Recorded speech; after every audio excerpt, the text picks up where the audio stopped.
Hello， 大家好。今天要为各位介绍的音乐类型叫做 Ambient Music， 那中文叫做环境音乐，或是叫做氛围音乐。那它最主要的特色呢，是这种音乐适合冥想、学习，那甚至助眠。它创造的是一种宁静、空灵、迷幻的感觉。那基本上呢，它的旋律可以是固定、不断重复的，或是随机的。重点是它没有歌词。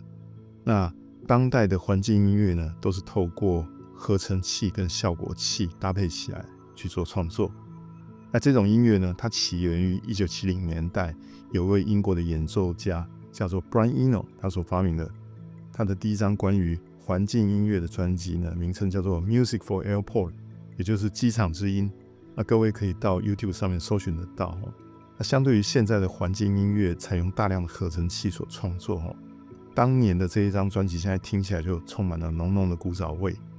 但是因为这是一种风格的第一张创作，所以呢，它具有它的历史定位跟意义。那我个人喜欢的一个环境音乐的创作者呢，他叫做 Stay Asia， 各位到 YouTube 上面也可以找得到。他的乐风充满了科技感，采用大量的模组化合成器，还有键盘合成器。那效果器方面呢，采用大量的 reverb 跟 delay， 所以它营造出一种奇幻的空间感。那它拍摄的时候，往往都把灯光调得比较暗一点，但是因为它采用大量的这些合成器，那合成器上面有一些 LED， 所以会把整个音乐点缀的相当神秘，也很有科技感。